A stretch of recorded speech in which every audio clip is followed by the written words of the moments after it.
Assalamualaikum warahmatullahi wabarakatuh. Perkenalkan, kami dari kelompok 10 yang beranggotakan 2 orang. Saya sendiri bernama Muhammad Aldi Mahendra dengan NPM 2055202081. Saya di sini sebagai moderator sekaligus pemateri 1. Dan rekan saya yang bernama Muhammad Ali Murtado dengan NPM 2055202100 sebagai pemateri kedua. Kami di sini akan mempresentasikan makalah yang berjudul Representasi Graf dalam Matriks. Representasi internal yang dipakai dalam struktur data graf ini merupakan implementasi dari representasi senarai ketetanggaan dengan menggunakan sebuah hash-map. Representasi graf dalam matriks itu ada 2. 1. Representasi graf tak berarah dalam matriks. Untuk merepresentasikan graf tak berarah dalam matriks ada 3 cara, yaitu 1. Matriks hubung. Matriks hubung atau adjacency matriks digunakan untuk menyatakan graf dengan cara menyatakannya dalam jumlah garis yang menghubungkan titik-titiknya. Jumlah baris atau kolom dalam matriks hubung sama dengan jumlah titik dalam graf. 2. Matriks biner. Nama matriks biner diambil dari sifat matriks yang hanya berisi bilangan 0 atau 1 saja. Matriks biner kadang-kadang disebut matriks 0-1 atau matriks insidensi. 3. Matriks sirkuit. Untuk menyatakan graf tidak berarah dalam matriks sirkuit, perlu diperhatikan arah garis pembentuk sirkuitnya. 2. Representasi graf berarah dalam matriks. Cara menyatakan graf berarah dalam matriks sebenarnya tidak jauh berbeda dengan cara menyatakan graf tak berarah dalam suatu matriks. Perbedaannya hanya terletak pada keikutsertaan informasi tentang arah garis yang terdapat dalam graf berarah. Ada 3 matriks dalam representasi graf berarah, sama seperti dalam matriks dalam representasi graf tak berarah, yaitu 1. Matriks hubung. Matriks hubung untuk menyatakan suatu graf berarah banyak dipakai dalam berbagai disiplin ilmu berbeda-beda, sehingga nama yang dimiliki berbeda-beda pula. Dalam teori otomata, matriks hubung dikenal dengan nama matriks transisi, yang dalam konsep relasi disebut matriks relasi, dalam jaringan disebut matriks koneksi, dan lain-lain. Yang kedua, matriks biner. Dan selanjutnya, yang ketiga, matriks sirkuit.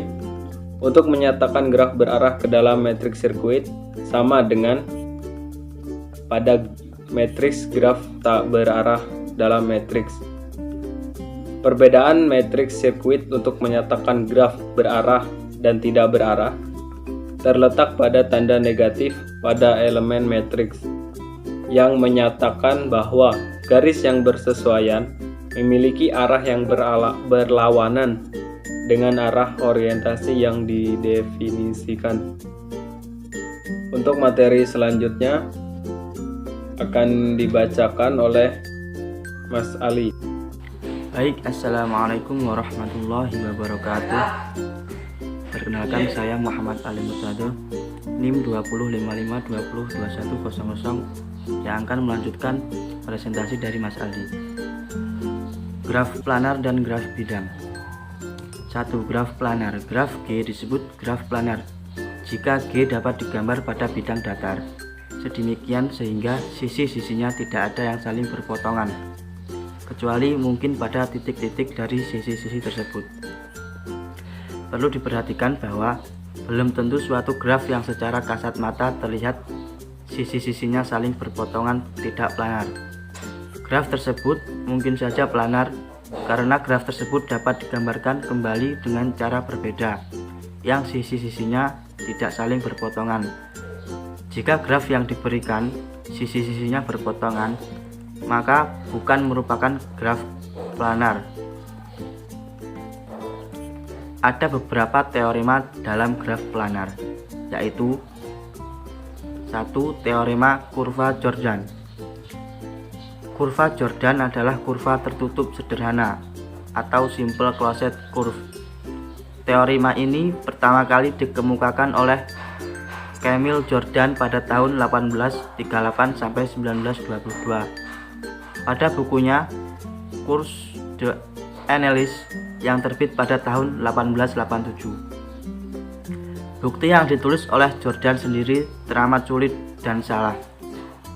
Kurva Jordan adalah lintasan lari di mana kita dapat mulai berlari dari titik manapun pada lintasan dan memutarinya satu kali sebelum kembali ke titik awal, dan lintasan tersebut tidak melintasi dirinya sendiri. Contoh dari kurva Jordan adalah lingkaran, segitiga, segi empat, jajar genjang, dan semua segi n adalah kurva Jordan. Yang membuat teorema ini teramat sulit untuk dibuktikan karena kurva Jordan tidak hanya segi n tetapi semua kurva yang homeomorfik ke lingkaran.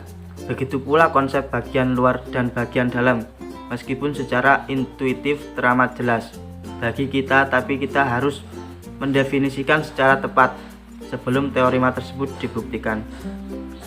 Barulah pada tahun 1905 teorema ini dapat dibuktikan dengan benar oleh Oswald Febel.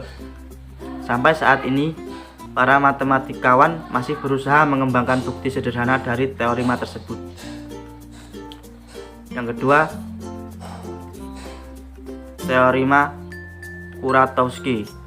Teorema Kuratowski digunakan untuk membuktikan planarity secara teoritis, bukan secara geometris. Hal ini dikarenakan teorema Kuratowski menggunakan teori-teori planar seperti subgraf, subdivision, dan penyusutan graf. Sedangkan pembuktian geometris hanya menunjukkan crossing dan gambar plan. Sifat-sifat graf Kuratowski adalah: yang pertama, kedua graf Kuratowski adalah graf teratur. Yang kedua graf Kuratowski adalah graf tidak planar.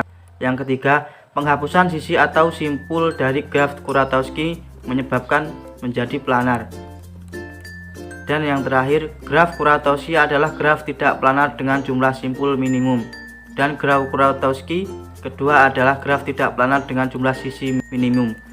Teorema Kuratowski graf G bersifat planar jika dan hanya jika ia tidak mengandung upgraf yang isomorfik dengan salah satu graf Kuratowski atau homeomorfik dengan salah satu dari keduanya. Yang selanjutnya, graf bidang. Graf bidang adalah graf yang digambarkan pada bidang datar di kertas, papan tulis, dan lain-lain.